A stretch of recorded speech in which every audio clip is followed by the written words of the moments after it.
folks, has come down to Humboldt Speedway, and we are here for the U.S. MTS Modifieds as they parade the flags around here and salute to the fans.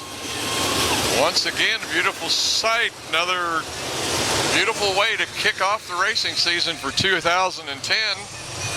Joining me here today is going to be Luke Driscoll, and Luke was a competitor here earlier, but just didn't quite make the show. Luke, nothing to be ashamed of. Boy, a tough group to get in the A-Main. Very tough. These drivers around here are just unbelievable. I mean, they do it for a living, and they're just the toughest drivers in the nation, that's for sure.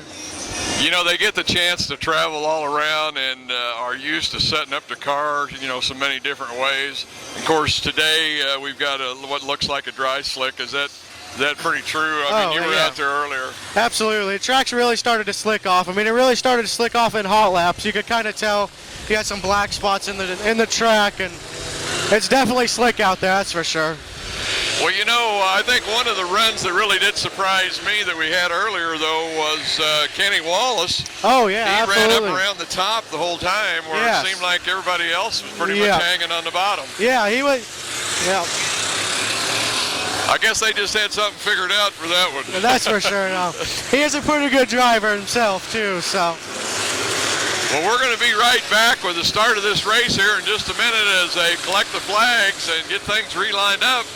So, folks, we'll be right back here in just a minute. Luke, looks like they're getting the 1 to go signal here. What kind of a setup are you going to have to put on a race car to get it to work on this track here as dry as it is? Well, it kind of depends. You need the car to stick on the right front, but to have the left rear hold you up. But the trick of it is you can't get your car too tight or then it won't be able to turn. So you really need to focus on getting your car to rotate for you to go anywhere. Go through the lineup here for first couple of rows. Going to be Zach Vanderbeek, Justin Folk from here in Humboldt, Rodney Sanders, Johnny Scott, Wetter, and Hughes. Your first 3 rows. We've dropped the green flag. Vanderbeek going to come off the corner really strong into 3. He's staying on that low line. Bolt now gets up to the back fender. Looks like he is going to spin out. Oh, we got a big wreck in one.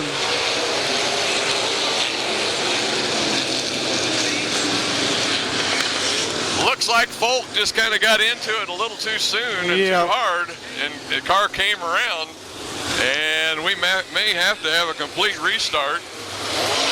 See, that's the tough thing about these slick tracks is you touch the throttle just that much, and you're going to go around.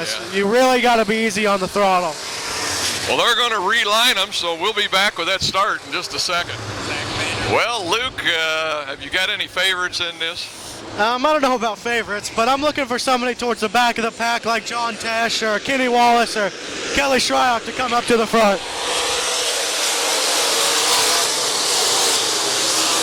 Vanderbeek brings them down and will lead through 1 and 2.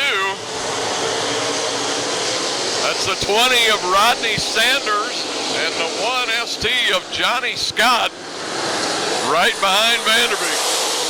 And of course that's Jason Hughes, the 12, on the outside there on the second row, but Vanderbeek staying down low.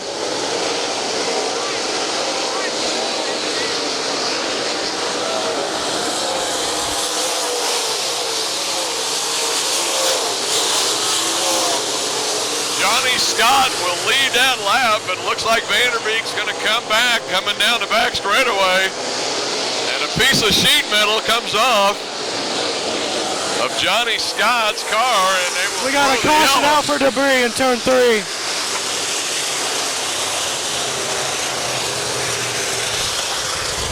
Boy, it's surprising really for as dry as the track seems to be now. That was Johnny Scott up there on the top side working that really well and actually led what I think was lap 3. Yeah, if you really look closely, you can see some moisture way up against the wall, but it's always really risky to run up there because, I mean, that wall is awfully close. So. Oh, boy, I guess so.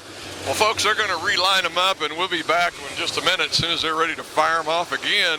Once again, here with Luke Driscoll, as we are at Havoc at the Hummer. It's cool, but boy, the racing so far is pretty hot. Yep. Getting ready to go again, and your leader, Johnny Scott, he's missing a little sheet metal on the side of that car, Luke. Yep. Is that going to bother him any? You know, not too much at a small track like this. Maybe a larger track, you know, half-mile tracks, and spoilers really do make a difference. But, you know, here it's probably not going to matter too much. Going to pan back here to where Kelly Shyrock is, and that's way back in the back here as soon as I find him. There he is.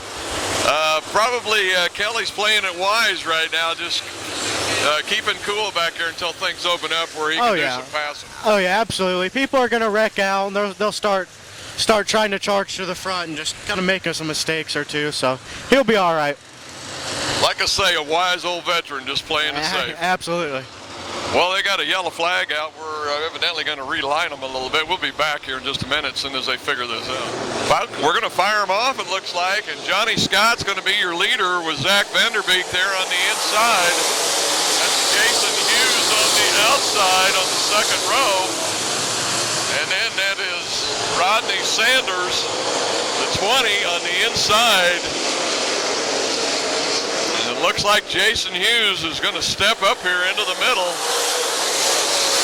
Dive to that inside. Last night's winner, Jason Hughes, goes into the second spot. Vanderbeek now slides back a little bit. And looks like Scott's still going to be your leader as him and Hughes battle it out.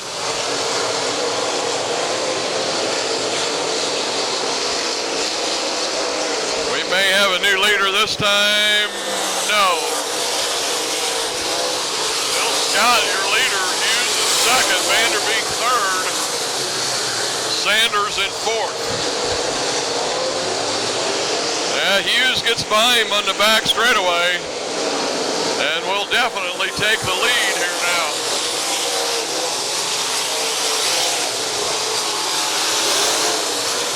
About 10 or 12 laps in, now Jason Hughes takes the lead and starts to pull away.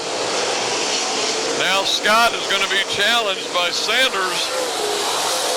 Sanders is going to take over that second place. Scott moves back into third, Vanderbeek fourth. Johnny Bone Jr. now up into fifth.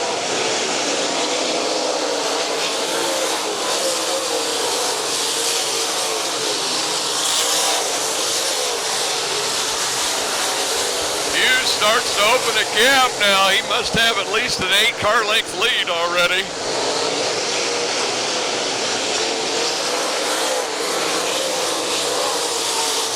Scott in second, Vanderbeek third. I'm sorry. Sanders in second, Vanderbeek third, Scott in fourth, and now Johnny Bone going to look to the inside of the 1ST of Johnny Scott.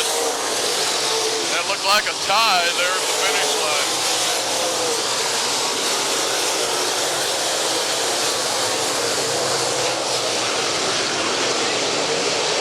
Jason Hughes out of turn 4.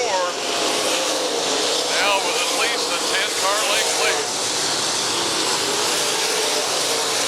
Over Sanders. Rodney Sanders in second. Zach Vanderbeek third. Now Johnny Bone comes up and starts looking. We got Lucas Conley around in turn 2.